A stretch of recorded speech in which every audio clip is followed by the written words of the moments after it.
Want to know what the second step of creativity is? It's not about you. Let's talk about it. Hi, I'm Nathan Smith. Welcome to Blueprint Sounds. This is my video blog.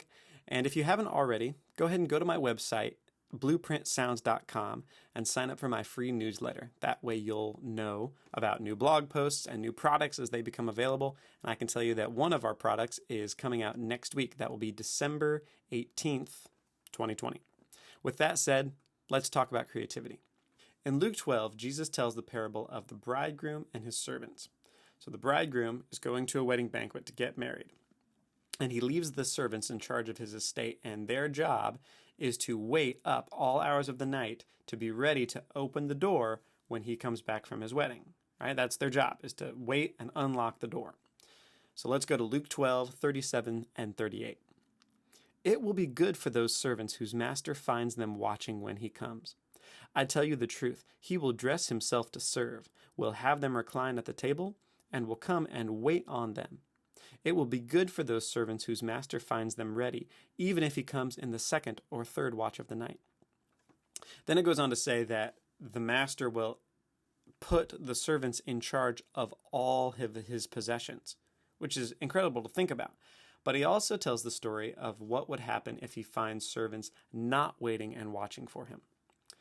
But suppose the servant says to himself, "My master is taking a long time in coming," and then begins to beat the men servants and the maid servants, and to eat and drink and get drunk. The master of the servant will come on a day when he does not expect him, and at an hour he is not aware of. He will cut him to pieces and assign him a place with the unbelievers. Luke 12, 45 and 46. Let's go back to the happy ending. Look at the zealous energy of the servants waiting up all hours of the night, just ready for the bridegroom, for the master to come back, and they're ready to unlock that door for him. And then it says that the master will dress himself to serve and will have the servants recline at the table, will serve them, and then put them in charge of all of his possessions. That is an incredible payoff. But the catch is that he will come at an hour they're not aware of, and so they have to be ready. Of course, if they're not ready and they start to take liberties and take ownership that doesn't belong to them and start to beat the other servants and get drunk, of course, the master is going to come back at a time where they're not expecting. And then they get cut up into pieces. Wow. So what in the world does that have to do with creativity? When I got out of college, I didn't tell people this, but what I really wanted to be was famous. I wanted to be a famous worship leader that would travel around and record and release albums and just be cool generally. And I thought it was really important that I be cool and successful and young. That was really important in my mind because that was the model I was seeing around me. And my vision was that God would use my notoriety to bless other people through the songs that I had written, and they would go around the world and it would be great. And it seemed inevitable until it wasn't. Looking back on it now, I had a lot of growing up to do. God had no intention of releasing that kind of success on me when I wasn't capable of handling that kind of authority.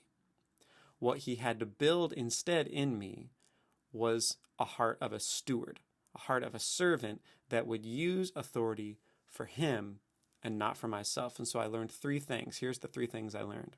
Number one, your heart, your soul, your body, all of what you are is a conduit.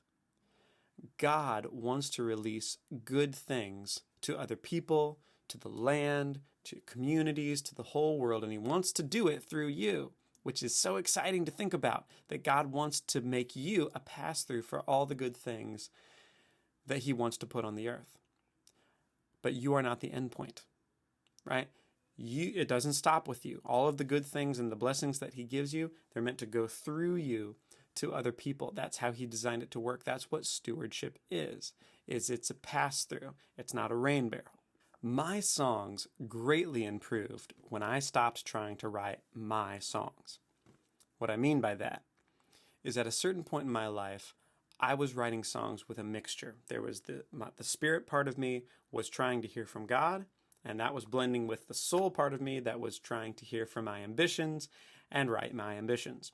So the song would be this interesting mix of, yes, it's worship to God, but it's also trying to be attractive to things that might make me successful. And they weren't that good. So after a while, those got retired or rewritten.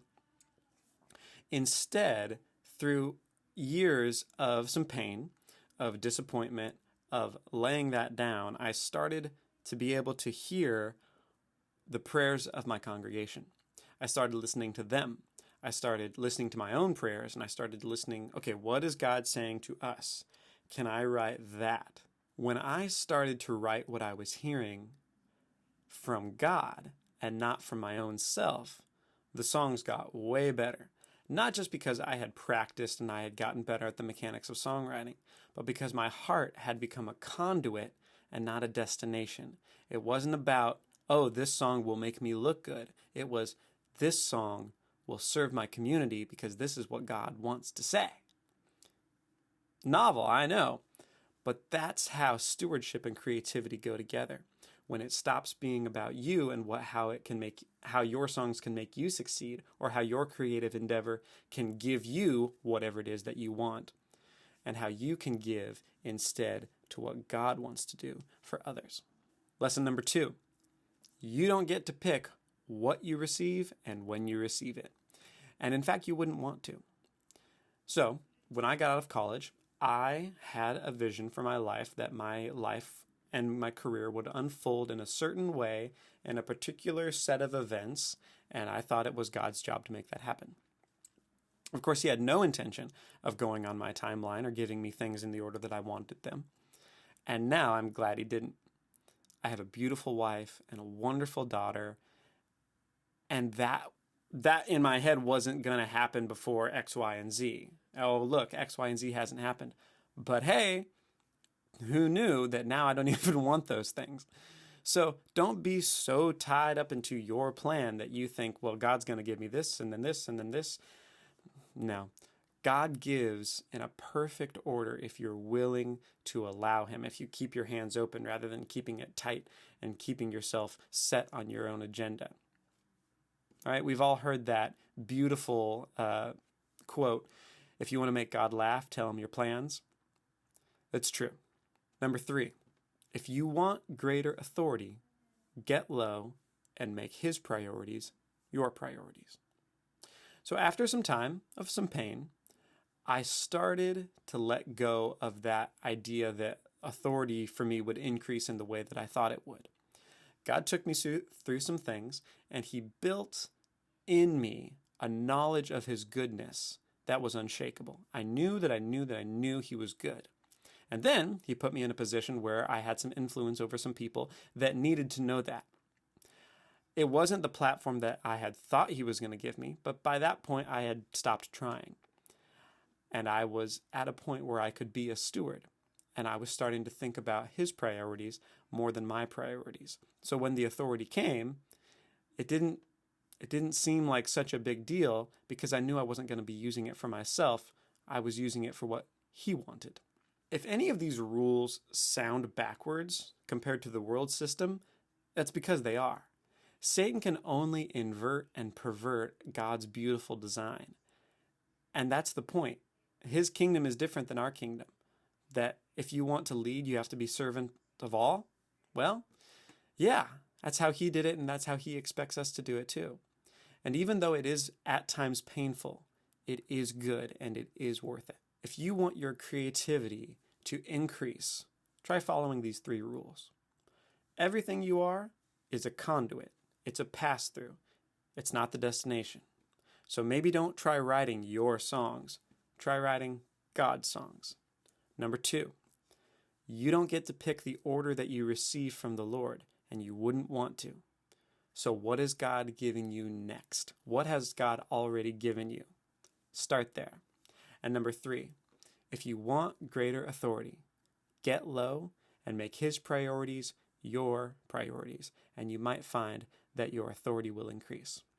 If you have comments or questions, or if something I said reminded you of a story of your own, please leave it in the comments. I'll see you guys on the next episode.